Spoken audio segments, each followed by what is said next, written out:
মাওলানা সাদকে ইজতেমায় আসার অনুমতি দেওয়ার দাবিতে কাকরাইল মোড়ে অবস্থান নিয়েছে সাদপন্থীরা। এখন প্রধান উপদেষ্টার কাছে আজ এ সংক্রান্ত স্মারকলিপি জমা দেওয়ার কথা জানিয়েছে তারা। এদিকে সাদপন্থীরা জড়ো হওয়ার কারণে ওই সড়কে দেখা দিয়েছে যানজট, ভোগান্তিতে সাধারণ মানুষ। আরও জানাতে রাজধানীর কাকরাইল থেকে যোগ দিচ্ছেন সহকর্মী খালেদ রায়হান। রায়হান, সাদপন্থীরা কখন সেখানে জড়ো হয়েছেন এবং সেখানকার পরিস্থিতি এখন কেমন দেখছেন এবং কখন প্রধান উপদেষ্টার কাছে স্মারকলিপি জমা দেওয়া হবে?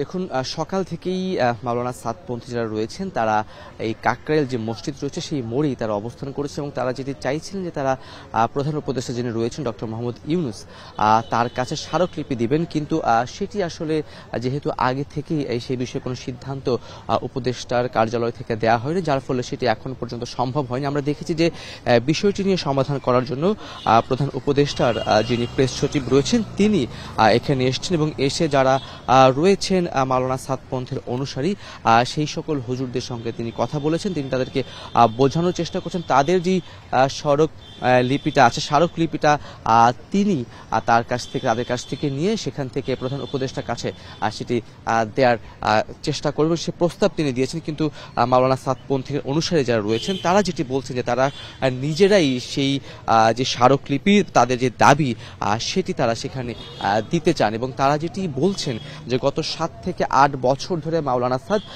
তিনি কিন্তু বাংলাদেশে ইজতেমায় আসতে পারছেন। আপনি নিশ্চয়ই জানেন যে আগামী বছর যে বিশ্ব ইজতেমা অনুষ্ঠিত হবে 31 থেকে 2 তারিখ পর্যন্ত প্রথম পর্ব এবং 7 থেকে 9 ফেব্রুয়ারি পর্যন্ত দ্বিতীয় পর্ব অনুষ্ঠিত হওয়ার কথা আছে। সেই 7 থেকে 9 পর্ব পর্যন্তই কিন্তু মাওলানা সাদপন্থী যারা রয়েছেন তাদের ইজতেমা করার কথা রয়েছে, কিন্তু এবারও তার আসার ব্যাপারটি অনেকটা অনিশ্চিত থাকার কারণেই কিন্তু বলা হচ্ছে যে তারা তার নিশ্চয়তা চান যে এবার যাতে মাওলানা আসাদকে আমন্ত্রণ জানানো হয়, তিনি যেন এবার ইজতেমায় আসতে পারেন। এটি নিয়েই কিন্তু আমরা এখন ঠিক রয়েছি কাকরাইল মোড় থেকে যমুনা রাষ্ট্রীয় অতিথি ভবন যমুনা, যেখানে ডক্টর মোহাম্মদ ইউনূস থাকেন, সেই বাসভবনের যে সড়কটি রয়েছে সেই জায়গাটিতে আমরা কিছুক্ষণ আগেও দেখে এসেছি যে কাকরাইল মোড়ে কিন্তু কয়েক হাজার মুসল্লি যারা মাওলানা সাদ অনুসারী তারা কিন্তু সেখানে অবস্থান করছেন এবং তাদের প্রতিনিধি হিসেবে প্রায় 8 থেকে 10 জন তারা কিন্তু এই যে প্রধান উপদেষ্টা বাসভবনের কাছাকাছি যমুনার সামনে তারা অবস্থান করছে এবং তারা যিনি প্রেস সচিব রয়েছেন তার সঙ্গে একাধিকবার কথা বলেছেন, তারা এখন নিজের আলোচনা করছেন। আমরা দেখছি যে আইন শৃঙ্খলা বাহিনীর সদস্য যারা রয়েছেন, বিশেষ করে পুলিশ, তাদের একজন প্রতিনিধি কথা বলছেন। মূলত এটি সিদ্ধান্তের জন্য তারা অপেক্ষা করছেন।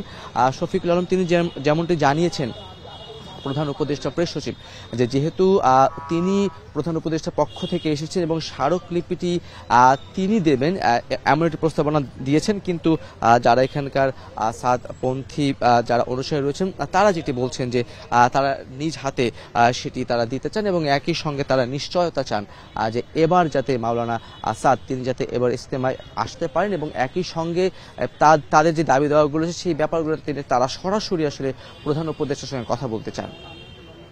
রাজধানী কাকরাইল থেকে যুক্ত হয়েছিলেন সহকর্মী খালেদ রায়হান।